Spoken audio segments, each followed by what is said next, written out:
Vamos aqui então iniciando o nosso estudo de hoje nos domínios da mediunidade, psicografia do Chico, autoria espiritual de André Luiz. Nós estamos no capítulo número 16, Mandato Mediúnico. Essa é a segunda parte.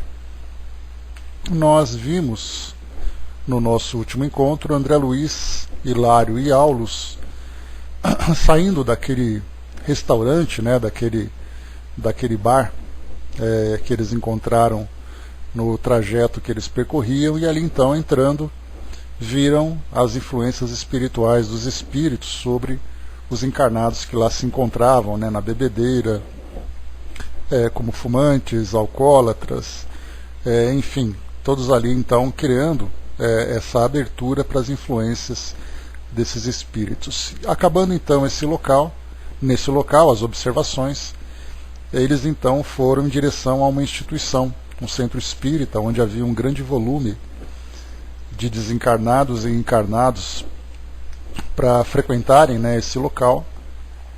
E era uma casa espírita, e aí então de imediato já notaram uma separação entre os encarnados e desencarnados que iam em busca de ajuda para os desencarnados que tinham o objetivo de trazer ali perturbação. Então esses eram impedidos de entrar.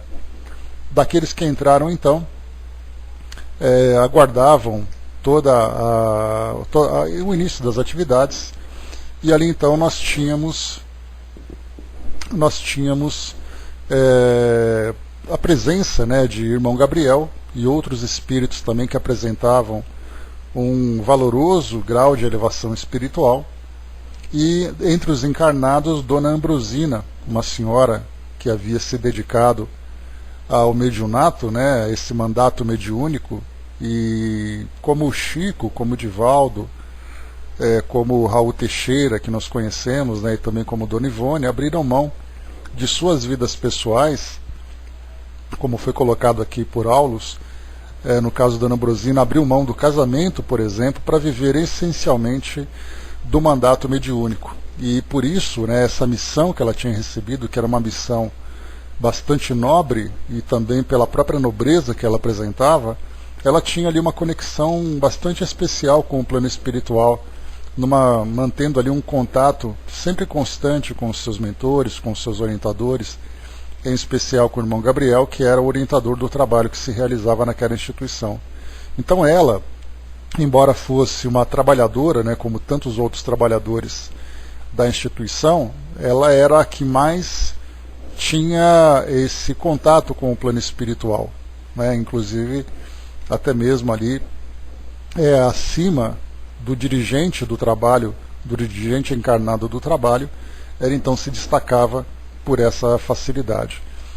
O trabalho então iniciou, começaram a chegar ali muitos pedidos, através de bilhetes, de formulários que eram preenchidos pelos encarnados, pedindo ajuda espiritual para os desencarnados sobre temas diversos, questões pessoais, doenças, pedindo a intervenção do plano espiritual, como acontece em diversas instituições religiosas pelo mundo afora. Então nós vemos ali os frequentadores sempre indo em busca de algum tipo de assistência. E aí então o que foi mostrado para nós aqui é que Dona Ambrosina, ela tinha, assim como outros médiums que se encontravam ali presentes no auditório, conforme as pessoas chegavam, elas já eram identificadas pelos espíritos, que faziam ali uma leitura do seu perfil, faziam uma leitura das dificuldades que elas enfrentavam, e através da inspiração para esses outros médiums, eles então faziam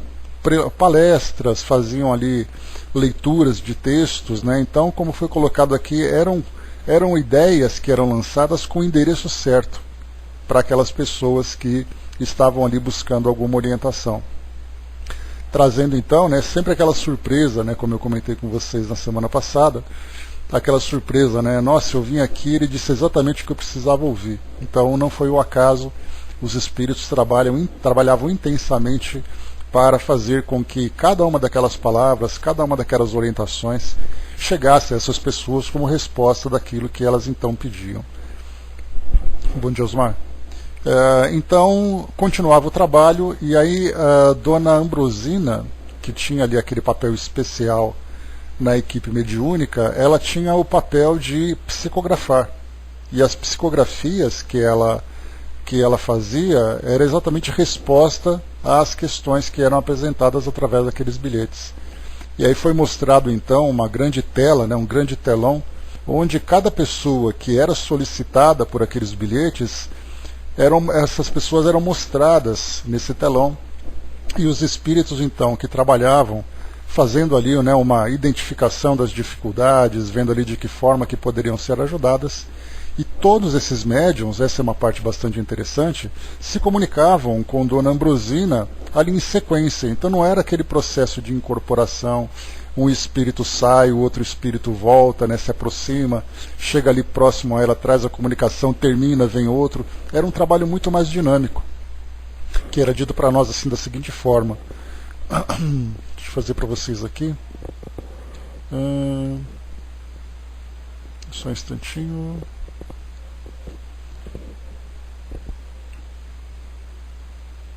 Tá aqui, foi dito dessa seguinte forma. Da leitura global, né, na preparação do trabalho, distinguia-se a paciência por tema vivo. E realmente a Assembleia, examinada no todo, mostrava-se flagelada de problemas inquietantes, reclamando a chave da conformação para alcançar o equilíbrio. Então o tema paciência era aquele que era tratado naquele momento, para fazer com que as pessoas tivessem paciência diante das dificuldades, diante dos desafios que elas enfrentavam.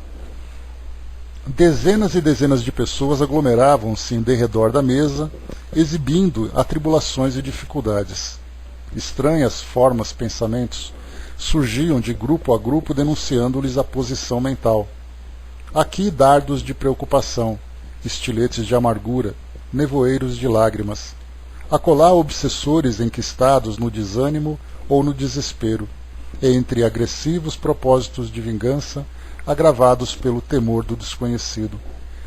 Desencarnados em grande número suspiravam pelo céu, enquanto outros receavam o inferno, desajustados pela falsa educação religiosa recolhida no plano terrestre. Vários amigos espirituais, junto aos componentes da mesa diretora, passaram a ajudá-los na predicação doutrinária, com bases no ponto evangélico da noite, espalhando através de comentários bem feitos, estímulos e confortos. Então aqui também o trabalho dos espíritos na observação das necessidades das pessoas que lá se encontravam, fazendo com que cada orientação então se transformasse em parte da palestra que era realizada. Fichas individuais não eram declinadas, entretanto percebíamos claramente que as pregações eram arremessadas ao ar, com endereço exato. Aqui levantavam um coração caído em desalento, ali advertiam consciências descuidadas, mas além renovavam o perdão, a fé, a caridade e a esperança. Não faltavam quadros impressionantes de espíritos perseguidores que procuravam hipnotizar as próprias vítimas, precipitando-as no sono provocado para que não tomassem conhecimento das mensagens transformadoras ali veiculadas pelo verbo construtivo. Nós falamos desse trecho de muitos espíritos que lá se encontravam, provocando então esse sono hipnótico sobre os encarnados, para que eles não prestassem atenção, se distraíssem daquilo que era levado como palavra de fortalecimento e de consolo. Muitos médiuns funcionavam no recinto colaborando em favor dos serviços de ordem geral a se processarem harmoniosos. Todavia, observávamos que Dona Ambrosina era o centro da confiança de todos e o objeto de todas as atenções. Figurava-se ali o coração do santuário, dando e recebendo ponto vivo de silenciosa junção entre os habitantes de duas esferas distintas. Bom dia, Andréia. Junto dela, em oração, foram colocadas numerosas tiras de papel. Eram requerimentos, anseios e súplicas do povo, recorrendo à proteção do além nas aflições e aperturas da existência. Cada folha era um petitório agoniado, um apelo comovedor. Entre Dona Ambrosina e Gabriel, esse trecho que eu queria trazer para vocês, Entre Ambrosina e Gabriel, destacava-se agora extensa faixa elástica de luz, azulínea, e amigos espirituais, prestos na solidariedade cristã, nela entravam e, um a um, tomavam o braço da medianeira depois que de lhe influenciarem os centros corticais, atendendo tanto quanto possível aos problemas ali expostos. Então era uma ligação dos espíritos com a médium para o trabalho de psicografia muito mais sutil e muito mais dinâmico do que geralmente acontece num trabalho de psicografia, né, num grupo mediúnico. Então, um espírito incorpora junto à médium, faz a psicografia, depois ele sai, aí vem ali mais um novo processo. Nesse caso, era uma faixa luminosa que se estendia do irmão Gabriel, que era o dirigente, até a médium, e os espíritos, então, como se entrassem nessa faixa, é como se a conexão tivesse aberta. Imaginando assim algo mais simples da gente lembrar, é como se fosse uma ligação. Em vez de cada espírito telefonar na sua vez para falar com de uma pessoa, né, para falar com a outra, a linha fica aberta. E aí então aqueles que vão transmitir a mensagem usam o mesmo canal aberto para transmitir as suas mensagens. Então é algo bastante interessante, porque mostra que nesses casos em que o trabalho é dinâmico, um médium que favorece esse tipo de conexão faz com que os espíritos tenham muito mais facilidade para se comunicarem numa velocidade muito maior.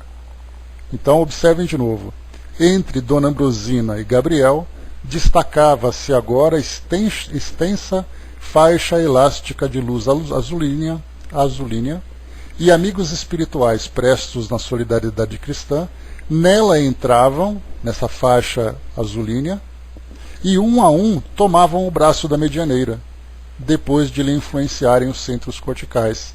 Então era algo bastante diferente do que nós estamos acostumados a ver nos trabalhos mediúnicos.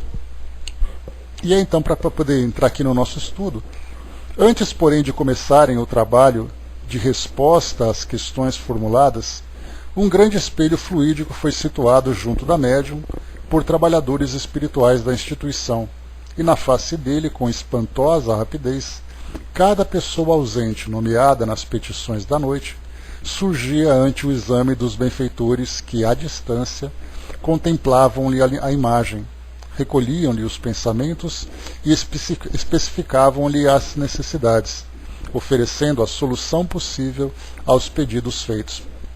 Eu comentei com vocês também que no Centro Espírita Leon Denis e em outras instituições, esse trabalho junto aos espíritos para atender a essas solicitações acaba acontecendo dessa mesma forma. São preenchidos formulários, e-mails que são recebidos também, né, algumas instituições, como o CELD, recebe solicitações via e-mail para aqueles que estão fora do Rio de Janeiro. Então são e-mails, são formulários que são preenchidos, todos eles então são juntados e submetidos aos espíritos, que vários espíritos então vão respondendo as questões dentro das possibilidades. Quando não é possível responder no mesmo dia, eles passam para uma nova reunião, né, que no caso do CELD acontece 2 vezes por semana, às quartas e aos sábados. Em outras instituições tem ali uma nova rotina, uma outra rotina, mas também esse trabalho de atendimento espiritual. Enquanto cultos companheiros de fé ensaiavam o caminho da pacificação interior, sob a inspiração de mentores de nosso plano, Dona Ambrosina, sob o comando de instrutores que se revezavam no serviço assistencial, psicografava sem descanso. Então aqui é o resultado do trabalho, né? Os espíritos então se revezavam na comunicação com ela e ela psicografava sem descanso, né, tamanha quantidade de solicitações. Equilibrara-se o trabalho no recinto e com isso entendemos que havia reaparecido a ocasião adequada para nossas indagações. Aqui então é que a gente vai entrar agora no nosso estudo, foi aqui que nós paramos na semana passada. E aqui então começa agora a análise mais técnica por parte de André Luiz, Hilário e Aulus desse tipo de trabalho que nós aqui observamos.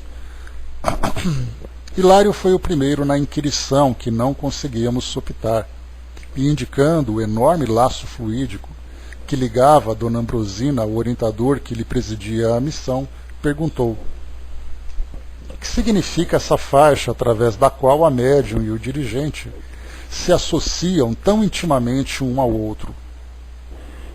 Aulus, com tolerância e benevolência habituais, elucidou.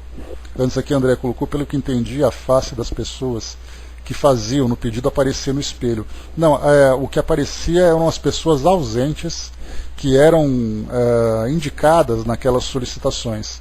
Então, por exemplo, como se eu fosse ao centro espírita e preenchesse um formulário pedindo assistência para alguém da minha família que se encontra doente. Essa pessoa doente então aparecia nesse espelho, os espíritos então analisavam o seu pensamento, analisavam a sua condição e a psicografia vinha com orientações para o atendimento a essa pessoa distante. Era assim que era feito. Então Aulus aqui respondeu com tolerância e benevolência habituais. O desenvolvimento mais amplo das faculdades medianímicas exige essa providência. Ouvindo e vendo, no quadro de vibrações que transcendem o campo sensório comum, Ambrosina não pode estar à mercê de todas as solicitações da esfera espiritual, sob pena de perder seu equilíbrio. Quando o médium se evidencia no serviço do bem, pela boa vontade, pelo estudo, e pela compreensão das responsabilidades de que se encontra investido, recebe apoio mais imediato de amigos espirituais experientes e sábios e que passam a guiar-lhe a peregrinação na terra, governando-lhe as forças. No caso presente, Gabriel é o perfeito controlador das energias de nossa amiga, que só estabelece contato com o plano espiritual de conformidade com a supervisão dele. Então aqui o que nós vemos é que Dona Ambrosina, pelo trabalho que ela fazia, e aí então por extensão, como eu comentei com vocês, o Chico fazia muito isso lá nos trabalhos que ele realizava. Aquela grande quantidade de gente que pedia ajuda, aquela grande quantidade de desencarnados também que chegavam até ele para pedir ajuda. Então era um médium que, com aquela potencialidade toda e aquela sensibilidade que possuía de perceber o plano espiritual, não ficava sozinho nesse trabalho. Então ele chegou com o compromisso de ser médium, mas também sendo assessorado pelo plano espiritual, que o protegia dessas vibrações mais perturbadoras, porque do contrário, ele ficaria, como foi colocado para nós aqui, à mercê dos espíritos. Não apenas em termos de trabalho, mas ficaria também à mercê dos espíritos no desequilíbrio que eles apresentavam, nas angústias e nos sofrimentos que eles traziam. Então, com essa proteção, envolvido por essas vibrações dos mentores espirituais, nós conhecemos Emmanuel, né, mas temos ali também uma grande quantidade de trabalhadores que sempre estavam presentes ali dando esse auxílio, faziam com que ele fosse esse canal aberto, mas não fosse uma esponja para absorver aquilo tudo que os espíritos traziam. Por isso, então, como é colocado para nós, no caso presente, Gabriel é o perfeito controlador das energias de nossa amiga, que só estabelece contato com o plano espiritual de conformidade com a supervisão dele. Imaginemos no caso de Dona Ambrosina, com essa facilidade que ela tem de perceber o plano espiritual. Ela então ficasse ali todos os dias, apenas por ela própria, lidando com essas questões tão perturbadoras, porque, como nós vimos aqui, não eram psicografias que chegavam trazendo instruções, trazendo ali mensagens educativas. Eram sempre pedidos. Bom dia, Flávio. Eram sempre pedidos, eram sempre ali solicitações, aquele petitório, né, como foi colocado para nós aqui, e ela então ficava naquela angústia, né, eu vou ter que resolver todos esses problemas. É tudo em cima de mim, eu que tenho que carregar tudo isso nas costas, né? Então, pelo contrário, como nós vimos aqui, o trabalho mediúnico dela, ela era, sim, sem dúvida nenhuma, o instrumento ideal de comunicação do plano espiritual, pela sensibilidade que ela possuía, mas ao mesmo tempo ela era também altamente protegida para que ela servisse apenas de instrumento, mas que não absorvesse aquilo que os espíritos emitiam. Quer dizer que para efetuarmos uma comunicação por intermédio da senhora, sob nosso estudo, será preciso sintonizar com ela e com o orientador ao mesmo tempo? Justamente, respondeu Aulus satisfeito. O mandato mediúnico reclama ordem, segurança e eficiência. Uma delegação de autoridade humana envolve concessão de recursos da parte de quem a outorga. não se pedirá a cooperação sistemática do médium sem oferecer-lhe as necessárias garantias. Então dá para a gente imaginar essa preparação, né, que veio do mundo espiritual para esses médiums que atuam dessa forma, né, como foi combinado antes. Você será um instrumento, mas não se preocupe que nós estaremos por perto. Você não vai trabalhar sozinho. Então, para tirar esse peso, essa responsabilidade para que o médium resolva tudo. E fica ali à mercê dos espíritos, né, de familiares, espíritos angustiados que querem se comunicar e acabam passando na frente, acabam envolvendo o espírito, acabam trazendo essa perturbação. Pelo contrário, para poder falar através dela, o espírito precisa estar em sintonia com ela e estar em sintonia também com o mentor espiritual. Isso, porém, não dificultará o processo de intercâmbio, já que precisa, né, depende dessa comunicação com o orientador? De modo algum. Perante as necessidades respeitáveis e compreensíveis, com perspectivas de real aproveitamento, o próprio Gabriel se incumbe de tudo facilitar, ajudando aos comunicantes tanto quanto auxilia a médium. Assinalando a perfeita comunhão entre o mentor e a tutelada, indaguei por minha vez se uma associação daquela ordem não estaria vinculada a compromissos assumidos pelos médiuns antes da reencarnação, ao que Aulus respondeu prestimoso. Ah, sim, semelhantes serviços não se efetuam sem programa. O acaso é uma palavra inventada pelos homens para disfarçar o menor esforço. Gabriel e Ambrosina planejaram a experiência atual muito antes que ela se envolvesse nos densos fluidos da vida física. E por que dizer, continuei lembrando ao assistente as suas próprias palavras, entre aspas agora, quando o médium se destaca no serviço do bem, recebe apoio de um amigo espiritual. Então André Luiz pergunta, e por que dizer isso, né? Se esse amigo espiritual e o médium já se encontram irmanados um ao outro desde muito tempo? O instrutor fitou-me de frente e falou, em qualquer cometimento não seria lícito desvalorizar a liberdade de ação. Ambrosina comprometeu-se. Isso, porém, não a impediria de cancelar o contrato de serviço, não obstante reconhecer-lhe a excelência e a magnitude. Poderia desejar imprimir novo rumo ao seu idealismo de mulher, embora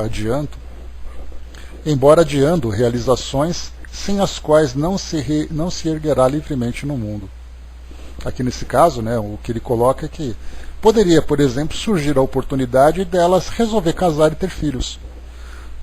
Então ela não vai conseguir simplesmente realizar aquilo com que ela se comprometeu, dessa dedicação exclusiva ao trabalho mediúnico, se ela tivesse, nesse caso, né, a sua família, tivesse ali o seu trabalho, tivesse todos os compromissos pessoais fora da instituição. Então, ela tem liberdade para isso. Nesse caso, ela cumpriu aquilo que foi programado. André lembrou aqui, né, das quedas mencionadas nos mensageiros, né? Então, sem dúvida, né, nesse caso aqui o que nós vemos, embora tenha a possibilidade dela sofrer essa queda do compromisso que ela assumiu, nós vemos, né, pela envergadura moral que ela apresenta, pelo comprometimento com o trabalho, é aquele espírito que não se desviou daquilo que se comprometeu. É uma possibilidade? Sim. Agora nós fazemos uma comparação entre um espírito como Dona Ambrosina, um espírito como Chico e os espíritos como aqueles que aparecem no livro Os Mensageiros. Para esses outros espíritos, a mediunidade chega como um trabalho expiatório, um trabalho provatório, com uma dose de missão. Para esses outros espíritos, como Chico e Dona Ambrosina, o trabalho vem como uma missão. Então, em termos de porcentagem, nós poderíamos especular que as chances de Dona Ambrosina falhar no compromisso dela é de 5%, e a chance de sucesso 95%.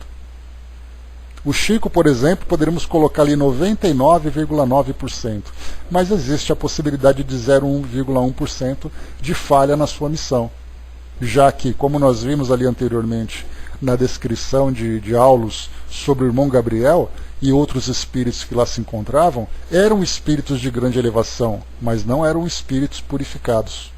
totalmente purificados.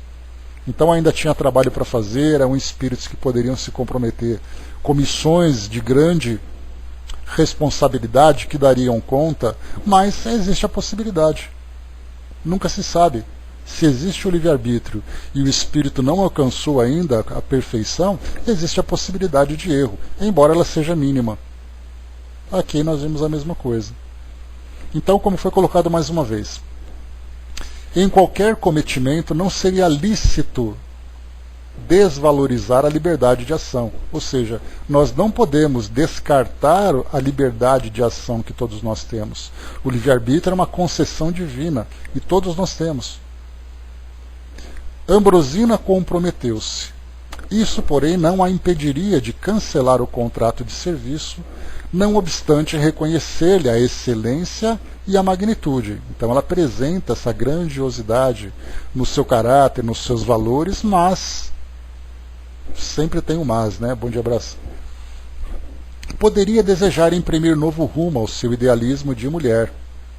E aí já mostra, então, o desejo de constituir família, o desejo que todo mundo tem, aquela carência que todo mundo tem de se apaixonar, encontrar ali o amor perfeito, formar a família perfeita, e não simplesmente abrir mão de tudo isso para se dedicar a vida ao trabalho a outras pessoas, a estranhos.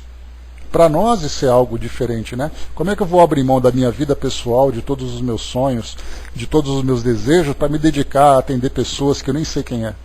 Que eu nem sei quem são. Para o espírito missionário isso é normal. Para nós que ainda vivemos, né, as nossas carências e as nossas necessidades, isso já não é mais assim. A gente dedica uma parte do nosso tempo, mas a gente não abre mão dos nossos sonhos, dos nossos desejos. E continua. Os orientadores da espiritualidade procuram companheiros, não escravos. O médium digno da missão do auxílio não é um animal subjugado à canga, mas sim um irmão da humanidade e um aspirante à sabedoria. Deve trabalhar e estudar por amor. É por isso que muitos começam a jornada e recuam. Livres para decidir quanto ao próprio destino, muitas vezes preferem estagiar com indesejáveis companhias, caindo em temíveis fascinações. Iniciam-se com entusiasmo na obra do bem, entretanto, em muitas circunstâncias, dão ouvidos a elementos corruptores que os visitam pelas brechas da invigilância. E assim, tropeçam e se estiram na cupidez, na preguiça, no personalismo destruidor e na sexualidade delinquente, transformando-se em joguetes dos adversários da luz, que lhes vampirizam as forças, aniquilando-lhes as melhores possibilidades. Isso é da experiência de todos os tempos e de todos os dias. Então, aqui mais uma vez, assim como o encarnado, né, o médium que reencarna, traz ali, pode, né, tem essa possibilidade de optar por um caminho diferente daquele que tinha sido contratado, daquele que tinha sido combinado anteriormente, nós ainda temos uma outra situação, que é exatamente aquela em que o espírito, em que o médium se torna invigilante e acaba sofrendo influências destruidoras. Então não é simplesmente uma mudança de caminho, ele se desvia do caminho e cai em abismos muito perigosos, abismos que trazem muitos sofrimentos. Então ainda tem essa questão das influências espirituais. Nós vimos, né, numa dessas obras de André Luiz que nós estudamos, um médium que tinha ali um grande compromisso no plano espiritual, e aí então ele fez ali um tempo de trabalho, trabalhou durante 15 anos, durante 20 anos, e falou, para mim chega, já fiz aqui o tempo que eu precisava fazer. E aí então quando ele foi solicitado para fazer um serviço, veio a grande decepção por parte dos espíritos trabalhadores, que viram ali um médium simplesmente estagnado na ociosidade, vivendo sua vida, curtindo ali os seus momentos pessoais, os seus próprios interesses. Então ele cumpriu uma parte daquilo que foi programado, depois ele optou em simplesmente não fazer nada. Também é uma situação de desvio do compromisso que foi assumido. O Braz colocou: assisti à queda de um médium que convivi com ele, quase chorei de dó. E a gente vê também, né, Braz, não apenas médiuns espíritas, mas nós vemos ali médiuns, né, inspirados, médiuns que fazem trabalhos diversos em outras religiões também, que acabam sendo corrompidos pelo poder, pela sedução. Então nós vemos ali, né, como esses tantos médiuns que nós encontramos ali famosos, né, como também religiosos, líderes religiosos que infelizmente acabam se desviando também. Optam muito mais por aquela religião terrena do que pela religião que conecta os fiéis ao mundo espiritual. Então quantos e quantos fazem isso, né? Homens, mulheres, então de todas as escolas religiosas acabam passando por essa situação. É realmente lamentável, né? Porque esses espíritos que teriam a oportunidade de se elevarem espiritualmente, eles não apenas não cumprem aquilo que foi comprometido, que foi combinado, como se comprometem com situações bastante desastrosas. E aí então mostram um verdadeiro retrocesso naquilo que eles estão vivendo. Então, como foi colocado para nós, mostrou essas falhas desses médiuns, né? Sim, concordei, mas não seria possível aos mentores espirituais a movimentação de medidas capazes de pôr cobro aos abusos quando os abusos aparecem? Ou seja, né, ele pergunta se os mentores espirituais não poderiam fazer com que o médium fosse levado de volta ao caminho programado? Meu interlocutor sorriu e obtemperou. Cada consciência marcha por si, apesar de serem numerosos os mestres do caminho. Devemos a nós mesmos a derrota ou a vitória. Almas e coletividades adquirem as experiências com que se redimem ou se elevam ao preço do próprio esforço. O homem constrói, destrói, reconstrói destinos como a humanidade faz e desfaz civilizações, buscando a melhor direção para responder aos chamamentos de Deus. É por isso que pesadas tribulações vagueiam no mundo, tais como a enfermidade e a aflição, a guerra e a decadência, despertando as almas para o discernimento justo. Cada qual vive no quadro das próprias conquistas ou dos próprios débitos. Assim considerando, vemos no planeta milhões de criaturas sob as teias da mediunidade torturante, milhares detendo possibilidades psíquicas apreciáveis, muitas tentando o desenvolvimento dos recursos dessa natureza e raras obtendo o mandato mediúnico para o trabalho da fraternidade da luz. E, segundo reconhecemos, a mediunidade sublimada é serviço que devemos edificar, ainda que essa gloriosa aquisição nos custe muitos séculos. Então, como foi colocado para nós aqui, os espíritos podem trazer, né, envolver-nos, né, sob suas influências, trazerem as ideias, chamar a nossa atenção, mas até mesmo para esses espíritos que chegam com esse compromisso mediúnico de trabalhar com o mundo espiritual, até mesmo a resistência dele é uma prova de caráter. É ele que vai ter que decidir se de fato ele quer continuar o seu caminho. Encontrarmos os médiuns perfeitos, né, se nós pudéssemos tentar analisar a forma como Chico Xavier trabalhou entre nós. Do nosso ponto de vista, nós perguntaríamos: será que ele falhou em alguma coisa naquilo que ele fez? Pela referência que nós temos, a gente diz: poxa, ele fez o que ele deveria fazer e muito mais, pela forma que ele se mostrou, pelo resultado do seu trabalho. Mas e do plano espiritual, conforme o contrato que ele assinou no plano espiritual? Será que ele conseguiu cumprir tudo exatamente como estava programado? Será que ele não teve nenhuma falha ali das dificuldades humanas, das influências do meio, da sua própria resistência? Isso nós não vamos saber porque, primeiro, não diz respeito à nossa vida pessoal. Segundo, são informações que vão além da nossa alçada de conhecimento, né? Então, mas certamente ele próprio, após a sua desencarnação, fez uma revista do caminho que ele percorreu, do trabalho que ele realizou. E aí a pergunta é: ele se considerou um espírito bem-sucedido? Kardec, na sua época, será que ele cumpriu tudo que estava programado? Será que ele conseguiu realmente chegar e dizer tudo aquilo que nós fizemos, que nós programamos, cláusula por cláusula, tudo foi muito bem cumprido aqui no mundo físico? Então, são perguntas que nós fazemos que só o próprio médium, só o próprio trabalhador, o próprio espírito é capaz de tratar. Então, dizer assim, ou você cumpre ou você não cumpre o mandato mediúnico, seria simplificar demais. Porque muitas vezes nós acertamos em muitas coisas, mas ainda ficamos aquém em outras coisas. Falhamos, não conseguimos fazer do modo como poderia ser feito, nós fraquejamos ali em algumas situações. Então existem ali muitas variações entre o fracasso absoluto e o sucesso absoluto. Mas aí então cada espírito depois vai prestar contas daquilo que deixou de fazer ou vai receber os méritos por aquilo que conseguiu fazer da melhor forma. E isso diz respeito ao livre-arbítrio de cada um. Porque, como eu coloquei para vocês, até mesmo essa determinação, essa resistência é parte das provas que o médium vivencia. É uma prova de caráter que ele tem que demonstrar que realmente ele foi bem sucedido. Continuando. Mas, ainda no mandato mediúnico, o tarefeiro da condição de Dona Ambrosina pode cair? Como não? Acentuou o interlocutor.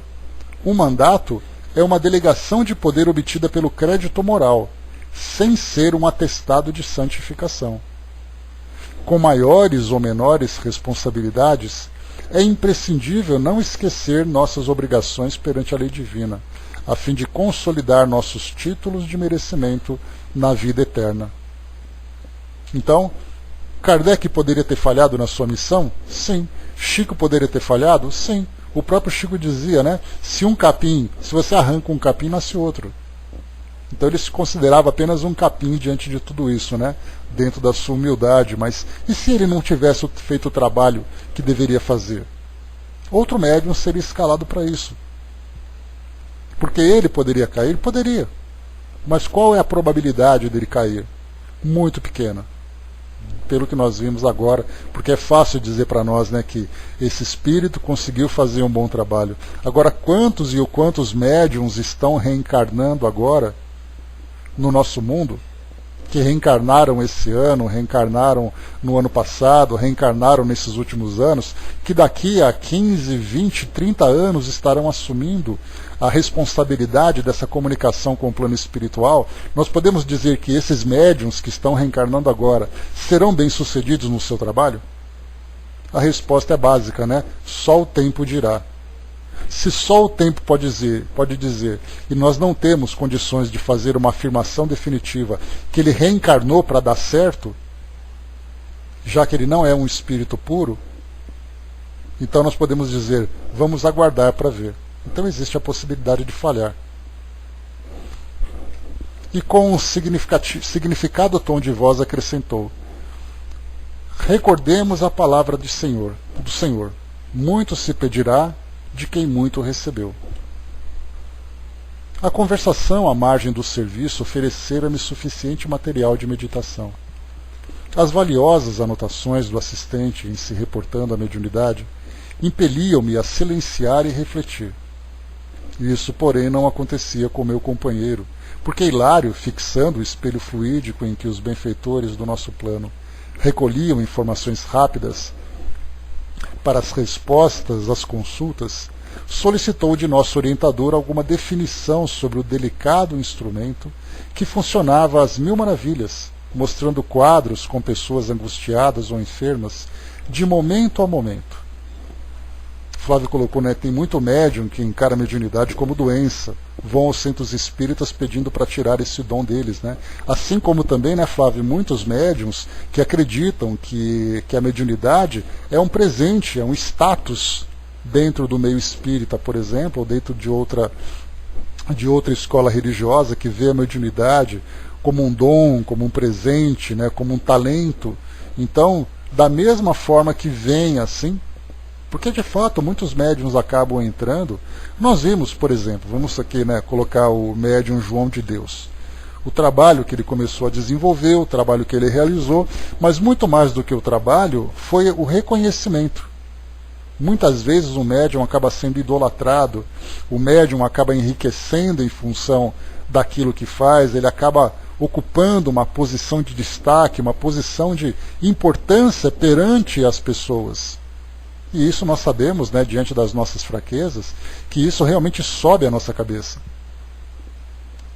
Nós não temos religiosos, né, que em outras escolas, no catolicismo, entre os evangélicos, pastores, padres, que se acham realmente privilegiados por Deus. Médiuns não são diferentes. Inclusive esses próprios também são médiuns, atuando agora pelas vias da inspiração.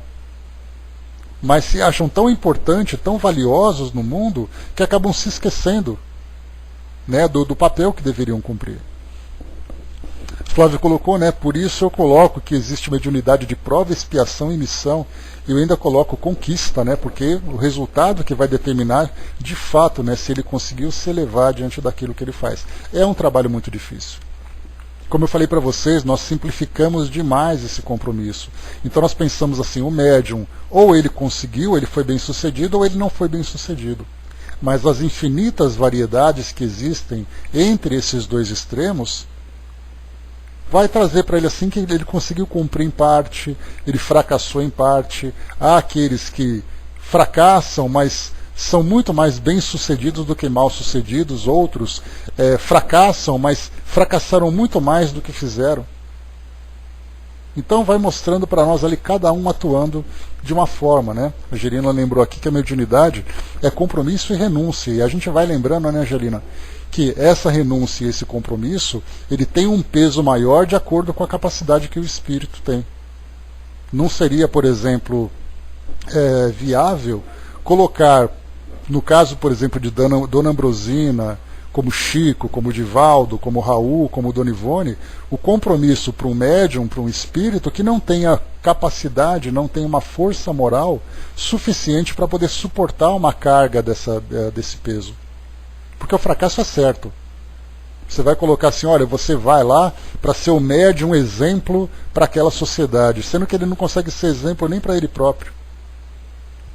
Então, para cada um, a mediunidade, nesse caso especificamente da mediunidade, vem com um peso de acordo com a capacidade que ele tem e com o objetivo que ele deseja alcançar.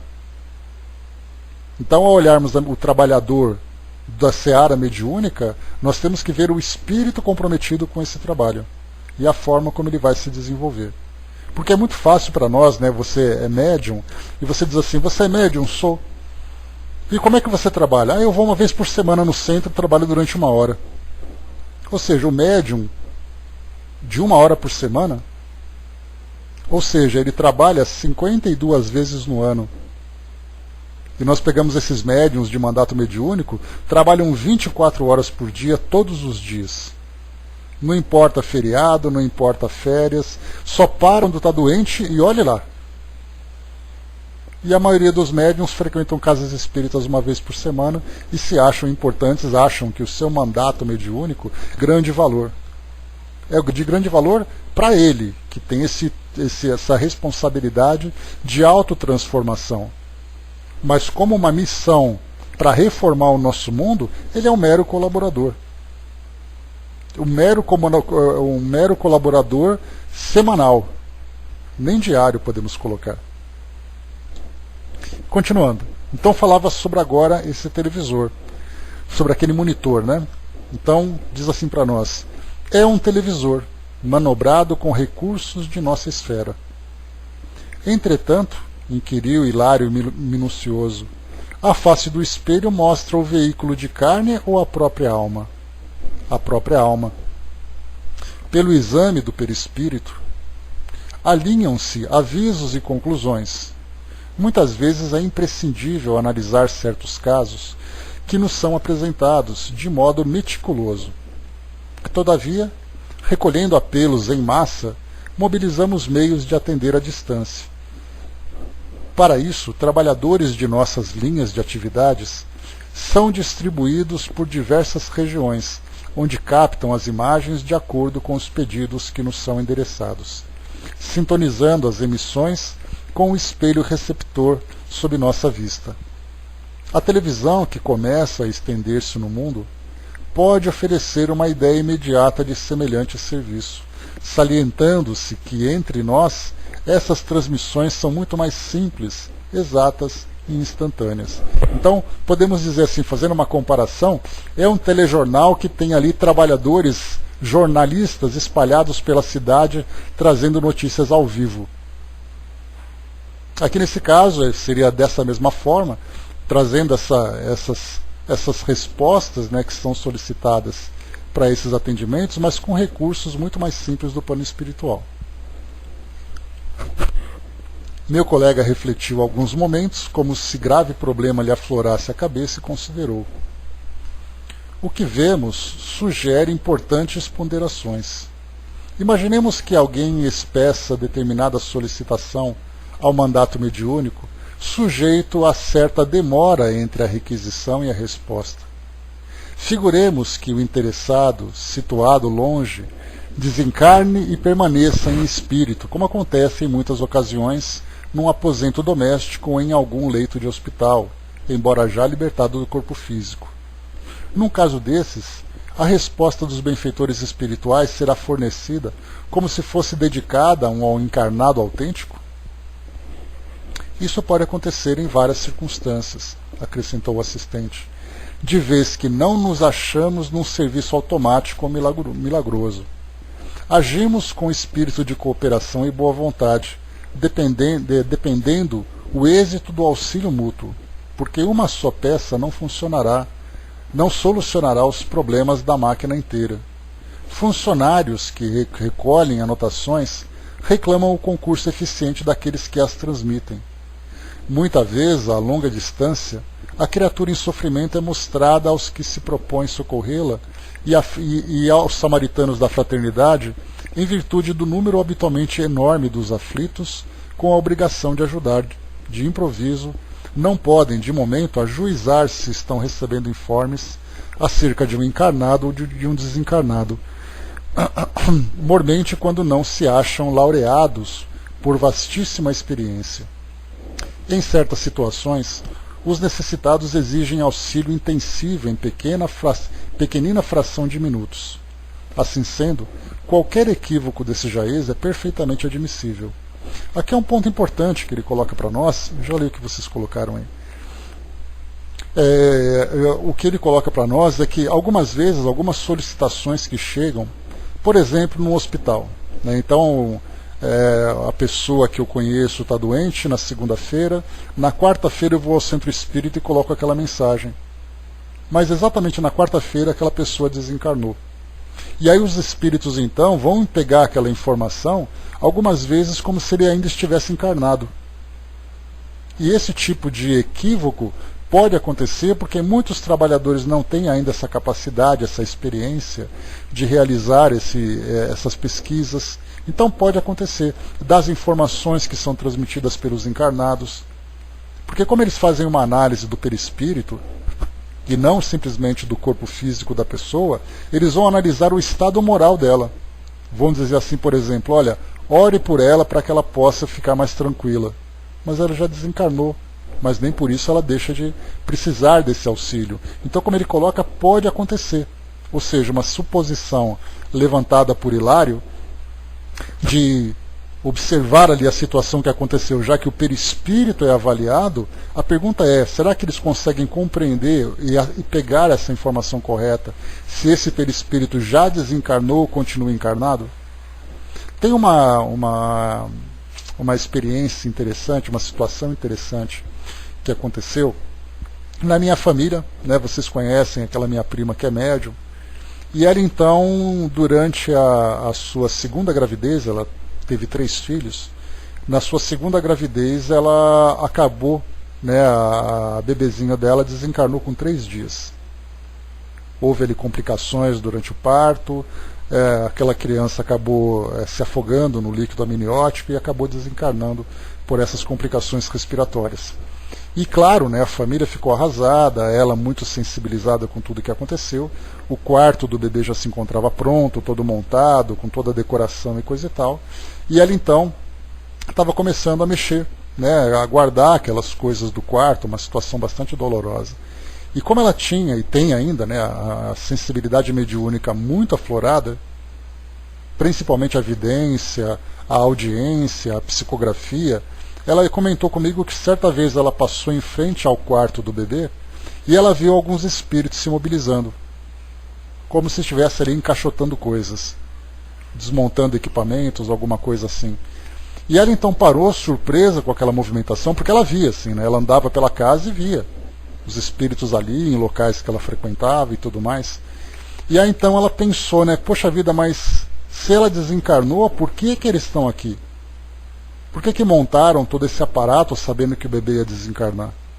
E aí então o espírito virou para ela e falou assim: a gente nem sempre sabe de tudo. Então, né, essa foi uma resposta que para ela foi bastante surpresa, e quando ela me falou, claro, também fiquei bastante surpreso, para mostrar que os espíritos fazem aquilo que eles têm que fazer. Mas muitas vezes a forma como as coisas acontecem fogem do nosso conhecimento. Inclusive nós também, como espíritos trabalhadores, né, nem sempre nós temos conhecimento das coisas. Então o importante é que a família seja, por exemplo, naquele caso a família montou todo o quarto, a família preparou toda a chegada do bebê, e o bebê chegou. Só que o bebê acabou partindo antes do tempo que eles esperavam, né? Acabou partindo de uma forma precoce na visão deles, mas na visão correta, na visão certa dentro da programação reencarnatória. E aquilo faz parte do aprendizado da família. Imaginemos assim, né, se nós soubéssemos antecipadamente o que ia acontecer, ele vai dizer assim: eu não vou fazer nada porque a criança vai morrer mesmo. Como se fosse simples isso acontecer, né? Então até mesmo no plano espiritual as coisas acontecem de uma forma que nem sempre nós compreendemos. São espíritos como nós, com conhecimento limitado, com boa vontade, com determinação, tudo sendo preparado, mas exatamente, né, Flávio? Fazem o que tem que fazer, e os próprios espíritos muitas vezes são surpreendidos por essa situação. Um pouquinho antes em cima, a Marião colocou para nós, né, quando Chico disse para Emmanuel que estava com o olho machucado, Emmanuel respondeu: você ainda tem o outro, vamos ao trabalho, né? Pois é, não se sinta privilegiado por isso, porque essa é uma ideia que todo mundo tem. A Angelina lembrou aqui embaixo: trabalhamos de segunda a sábado e a cada 15 dias no domingo, né? Então é um trabalho puxado para muitos médiuns, mas para outros que trabalham ali aquele limite, né, só aquele compromisso semanal, se acha importante, como acontece, por exemplo, com o voluntariado, o trabalho voluntário. Muitos trabalhos voluntários, né, para pessoas assim, que dispõem de tempo, as pessoas se dedicam todos os dias, respeitando aquela folga semanal de fim de semana. Mas para muitos voluntários, comparecem somente de fim de semana, comparecem somente uma vez por semana. E ele enche a boca dizendo: não, porque eu sou voluntário, eu trabalho toda quinta-feira. E o resto da semana? São outras pessoas que fazem, né? Então somos nós que acabamos supervalorizando, né, o pouco que nós fazemos, mas quando nós voltamos para o plano espiritual e nós olhamos por essa outra perspectiva, nós vemos que poderíamos fazer muito mais. Mas infelizmente nós acabamos nos acomodando. Dudu colocou, né, assim como toda quarta-feira eu vejo as macas sendo levadas ao segundo andar do centro para o trabalho de assistência espiritual, na mediúnica na quinta, né, eles estão sempre prontos ao trabalho, né? Então assim acontece. Plano espiritual sempre ativo. E continuando para nós. Então, quer dizer, é possível que os espíritos, tendo conhecimento limitado da situação, possam algumas vezes ter algum equívoco, né? Mas nós do plano físico dizemos: mas como é que um espírito não sabe disso? O espírito tem que saber. Como é que ele vai saber se uma pessoa está encarnada ou desencarnada? Mas isso, tornou hilário, seria perturbar o serviço da fé? Se fôssemos nós, os encarnados, não julgaríamos tal acontecimento como sendo inútil resposta enviada a um morto? Não, Hilário, não podemos situar a questão nesses termos. Quem busca sinceramente a fé encontra o prêmio da compreensão clara e pacífica das coisas, sem prejudicar-se diante de contradições superficiais e aparentes. Né? O que ele está colocando para nós aqui é que, para aqueles que de fato vão em busca de um conhecimento maior, essas situações são superáveis. Quando nós começamos a compreender o limite do conhecimento dos espíritos, o limite de ações dos espíritos, né? Então eu falo assim, olha, eu não vou mais naquele centro espírita, porque quando eu fui lá eles me passaram uma informação errada. Então, quer dizer, é uma avaliação pretensiosa da nossa parte, né? Esperar a perfeição quando nós mesmos apresentamos as nossas imperfeições. Bom dia, Regina.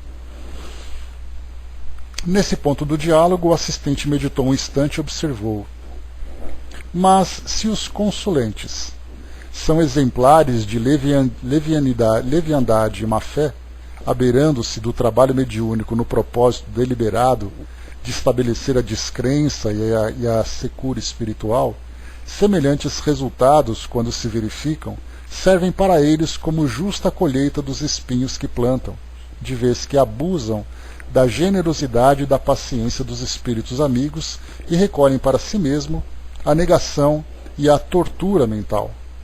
Quem procura a fonte límpida, arremessando-lhe o lodo à face, não pode em seguida obter água pura.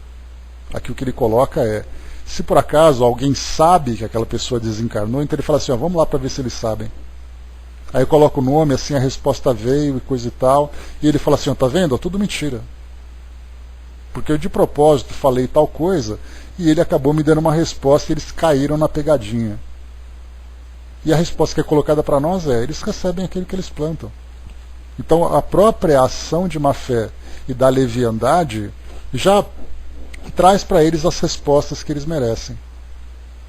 Hilário, satisfeito, silenciou. E porque 2 médiuns de cura passassem a socorrer doentes em sala próxima, enquanto Dona Ambrosina e os oradores cumpriam seus edificantes deveres, procuramos o serviço de passes magnéticos à cata de novos conhecimentos. Então aqui ele sai desse trabalho agora de observação das psicografias e desse atendimento específico, né, esse atendimento mediúnico específico de comunicações, e eles passam agora para o serviço de passes. Né? Então a gente já emenda aqui também no capítulo 17, serviço de passes. Atravessamos a porta e fomos defrontados por ambiente balsâmico e luminoso. Um cavalheiro maduro e uma senhora respeitável recolhiam apontamentos em pequeno livro de notas, ladeados por entidades evidentemente vinculadas ao serviço de cura. Indicando os 2 médiuns, o assistente informou: são nossos irmãos Clara e Henrique, em tarefa de assistência, orientados pelos amigos que os dirigem. Como compreender a atmosfera radiante em que nos banhamos? Aventurou Hilário, curioso. Nessa sala, explicou Aulus amigavelmente, se reúnem sublimadas emanações mentais da maioria de quantos se valem do socorro magnético, tomados de amor e confiança. Aqui possuímos uma espécie de altar interior, formado pelos pensamentos, preces e aspirações de quantos nos procuram trazendo o melhor de si mesmos.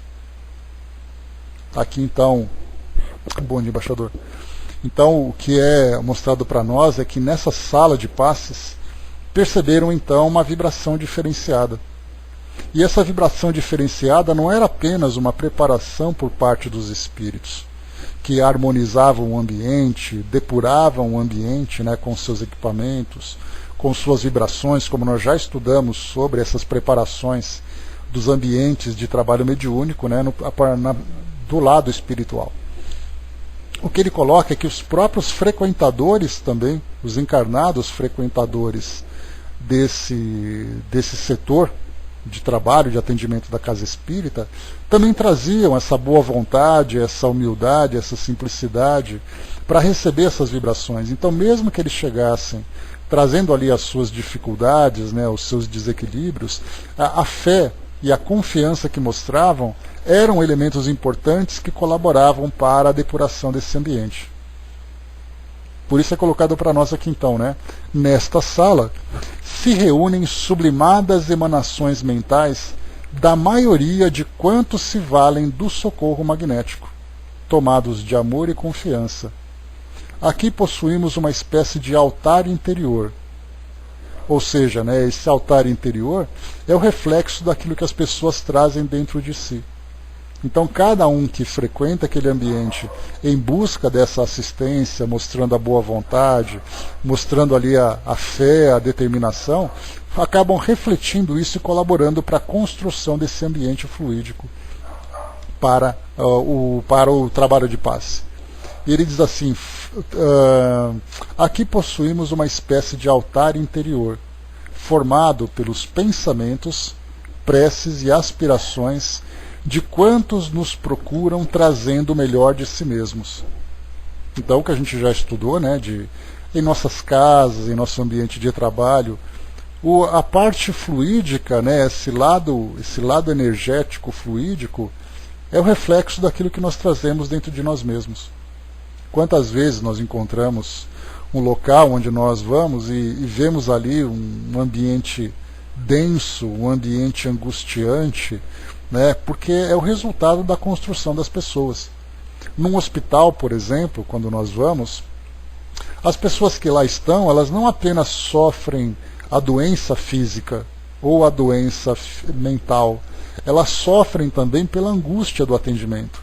Se você vai, por exemplo, a um hospital público, onde existe a demora de atendimento, muitas vezes a má vontade, a falta de recursos, mais o sofrimento, como é que nós podemos esperar que esses colaboradores tragam uma energia, uma vibração elevada para colaborar com aquele ambiente? E aí então aqueles que são mais sensíveis acabam percebendo, né? Os médiuns sensitivos acabam percebendo essas vibrações e se sentindo realmente incomodados, assim como acontece em outros ambientes. Então somos nós que construímos essa psicosfera, né? Ou seja, esse ambiente psíquico em torno de nós, onde quer que nós estejamos. No caso aqui dessa sala, o fato da pessoa chegar no centro espírita, vai com Deus, Didima, beijos, até amanhã. Então o fato de nós chegarmos no centro espírita com a boa vontade, com aquele coração aberto para receber assistência, você vai até essa sala, recebe ali toda a atenção e todo o carinho, quer dizer, é uma colaboração coletiva para formar esse ambiente. Não dispunhamos, todavia, de muito tempo para conversação isolada. Clara e Henrique, agora em prece, nimbavam-se de luz. Disse-ia estava quase desligados do corpo físico, do corpo denso, porque se mostravam espiritualmente mais livres, em pleno contato com os benfeitores presentes, embora por si mesmos não no pudessem avaliar. Calmos e seguros, pareciam aurir forças revigorantes na intimidade de suas almas. Guardavam a ideia de que a oração lhes mantinha o espírito em comunicação com o invisível e profundo manancial de energia silenciosa. Ante a porta ainda cerrada, acotovelavam-se pessoas aflitas e bulhentas, esperando o término da preparação a que se confiavam. Os dois médiuns, porém, afiguravam-se-nos espiritualmente distantes. Absortos, e em companhia das entidades irmãs, registravam-lhes as instruções, através dos recursos intuitivos. Pelas irradiações da personalidade magnética de Henrique, reconhecia-se-lhe de imediato a superioridade sobre a companheira. Era ele, entre os dois, o ponto dominante. Então, dos dois médiuns que lá se encontravam, o senhor Henrique aqui se mostrava, né, o mais elevado, o mais equilibrado, o mais experiente no trabalho. Por isso, de certo, ao seu lado, se achava o orientador espiritual mais categorizado para a tarefa. Aulos abraçou-o e nulo apresentou gentil. O irmão Conrado, nosso novo amigo, enlaçou-nos acolhedor. Anunciou que o serviço estaria à nossa disposição para os apontamentos que desejássemos. E o nosso instrutor, colocando-nos à vontade, autorizou-nos dirigir a Conrado qualquer indagação que nos ocorresse.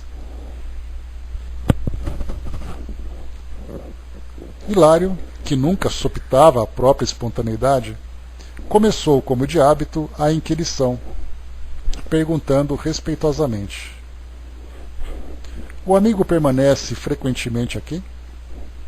"Sim, tomamos sob nossa responsabilidade os serviços assistenciais da instituição em favor dos doentes 2 noites por semana." "Dos enfermos tão somente encarnados?" "Não é bem assim. Atendemos aos necessitados de qualquer procedência." "Conta com muitos cooperadores?" "Integramos um quadro de auxiliares de acordo com a organização estabelecida pelos mentores da esfera superior." "Quer dizer que, numa casa como esta, há colaboradores espirituais devidamente fichados, assim como ocorre a médicos e enfermeiros no hospital terrestre comum?" "Perfeitamente. Tanto entre os homens como entre nós, que ainda nos achamos longe da perfeição espiritual, o êxito do trabalho reclama experiência, horário, segurança e responsabilidade do servidor fiel aos compromissos assumidos. A lei não pode menosprezar as linhas da lógica."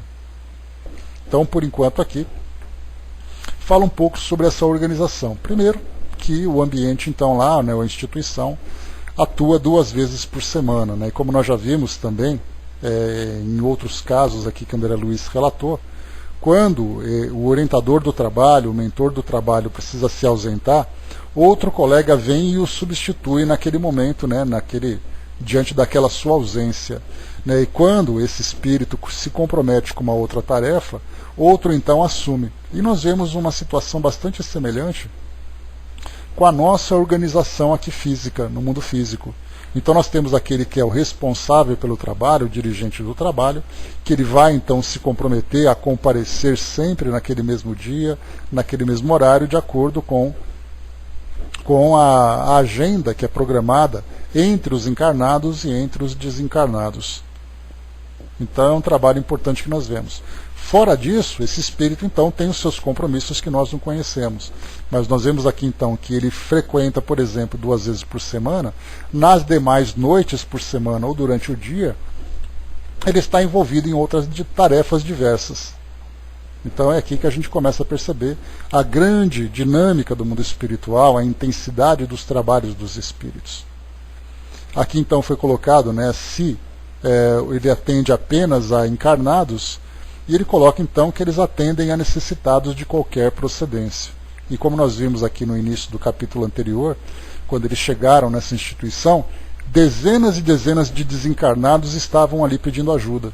E só não foi permitida a entrada daqueles espíritos que eram obsessores, que eram espíritos que realmente tinham a intenção de causar uma grande perturbação. Mas os demais espíritos, como nós vimos naquela instituição inicial, aqui do livro, nos domínios da mediunidade, onde nós vimos, né, aqueles médiuns trabalhando e tudo mais, muitos espíritos sofredores entraram na instituição. Alguns chegaram acompanhados daqueles espíritos que traziam ali segurança, um controle maior. Outros estavam ali aguardando serem atendidos. Alguns sendo atendidos pela comunicação através dos canais mediúnicos e outros apenas sendo atendidos, né, apenas entre aspas, né, mas sendo atendidos, né, no plano espiritual através dessas irradiações desse tratamento. São espíritos bastante materializados ainda, muitos espíritos que acompanhavam os encarnados, exercendo ali aquela influência, né, infelizmente uma influência negativa, porque eles próprios se apresentavam desequilibrados, portanto suas influências também eram desequilibradas. Mas não eram espíritos maus, espíritos obsessores, vingativos. Eram apenas espíritos que necessitavam desse auxílio. Depois coloca, né, se conta com muitos colaboradores.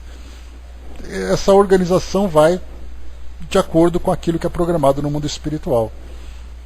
Se existe um trabalho bastante intenso, mais espíritos são mobilizados para poder ajudar. Mas esses espíritos que são mobilizados, na verdade, eles são comprometidos com o trabalho. Não é aquele trabalho avulso, aquele trabalho freelancer, né, que você vai de acordo com aquele dia e tudo mais, né? Na verdade, existe uma programação. E como foi colocado, né, integramos um quadro de auxiliares de acordo com a organização estabelecida pelos mentores da esfera superior. E ele coloca, quer dizer que numa casa como esta, há colaboradores espirituais devidamente fichados, assim como ocorre a médicos e enfermeiros no hospital terrestre comum?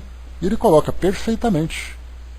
Tanto entre os homens como entre nós, que ainda nos achamos longe da perfeição espiritual, o êxito do trabalho reclama experiência, horário, segurança e responsabilidade do servidor fiel aos compromissos assumidos.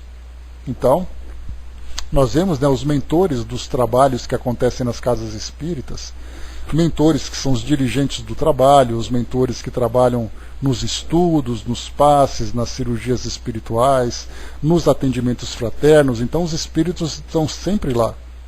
Acaba existindo um vínculo entre os espíritos e a instituição, os espíritos e os encarnados que frequentam aquela instituição. Então é algo muito bem organizado. E assim será conosco também quando nós nos colocarmos à disposição desse trabalho. E existe, claro, aquelas mobilizações que são extraordinárias, né? Aquele caso, né, de atendimentos de grandes catástrofes. Para quem leu o livro Transição Planetária, né, da psicografia do Divaldo, tem ali aquele caso de 2004 na ilha de Sumatra, né, onde houve aquele tsunami, e tantas pessoas desencarnaram, né, 250 mil, 300 mil pessoas desencarnaram. E aí então é contado a história dos bastidores espiritual, do plano espiritual daquele evento, né, onde grandes caravanas de trabalhadores eram mobilizadas do mundo todo, espíritos de diversas, que traziam ali, né, a conexão com diversas religiões aqui do mundo físico, mas que eram trabalhadores. Então eles foram mobilizados extraordinariamente para aquela finalidade. Depois cada um volta ali para os seus afazeres. Então eventualmente acontece, né, por parte dos espíritos, essa mobilização de forças para ajudar nesses atendimentos. O Brás colocou, né, ela não tem digitais de plástico para bater o ponto, né, digital fluídico, né, Brás? Ali o fluido do indivíduo é que vai credenciá-lo. Aquele crachazinho energético que ele leva. E aí então ele coloca, né, e os médiuns são invariavelmente os mesmos? Sim. Contudo, em casos de impedimento justo, podem ser substituídos, embora nessas circunstâncias se verifiquem inevitavelmente pequenos prejuízos resultantes de natural desajuste. Então também fala do comprometimento dos médiuns junto a instituições. Porque é realmente um compromisso.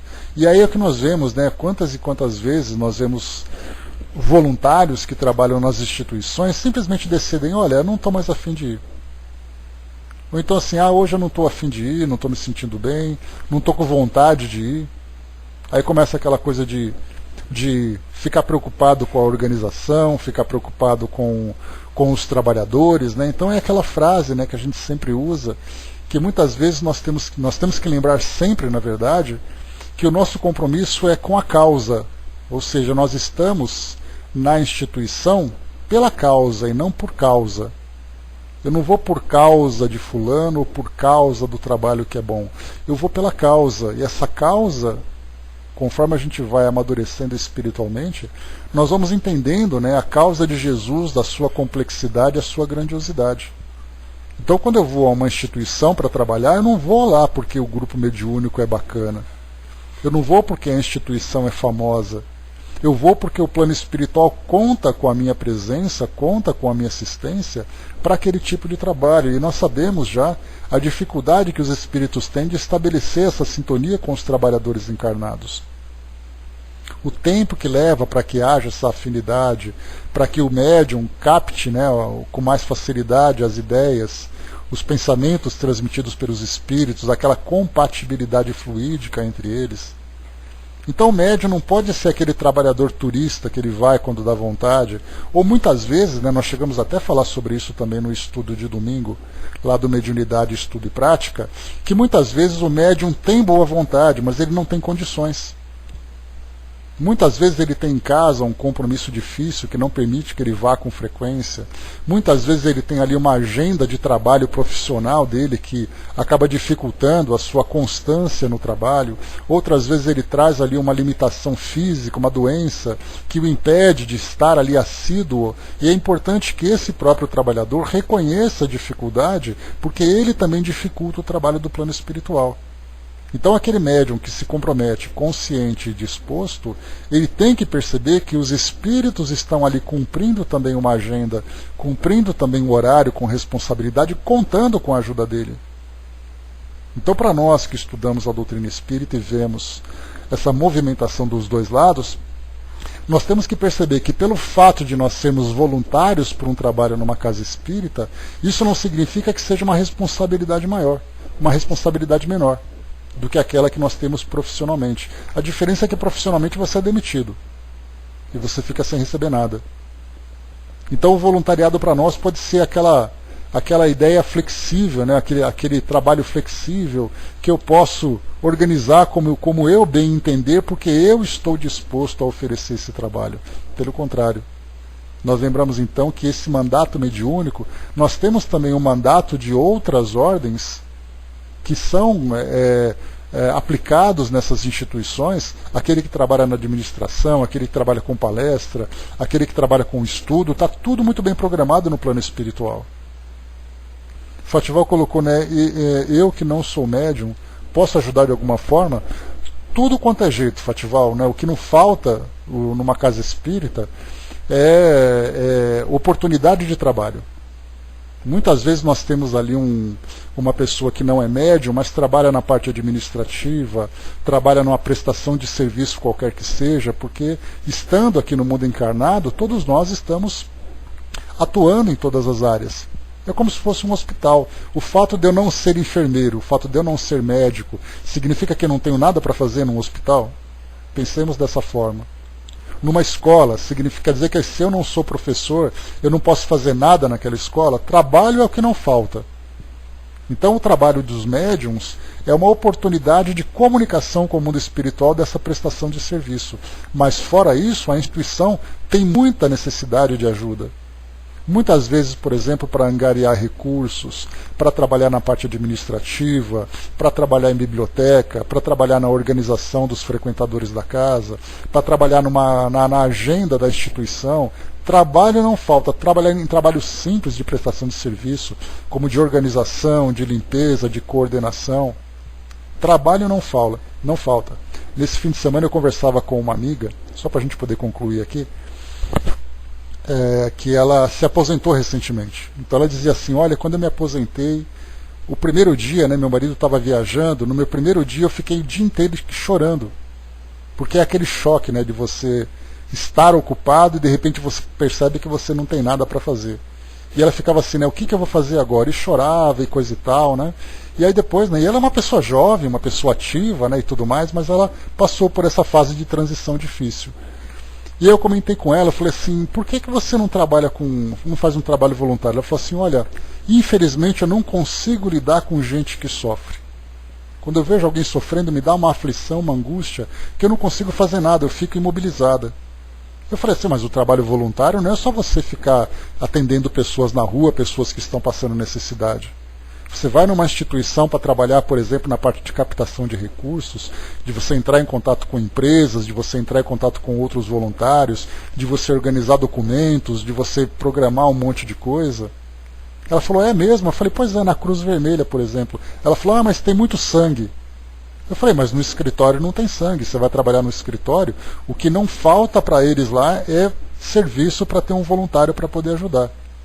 Então, quer dizer, trabalho não falta para ninguém, né? Tem a parte também do trabalho assistencial que é feito na instituição, qualquer tipo de atividade que pode ser feita, né?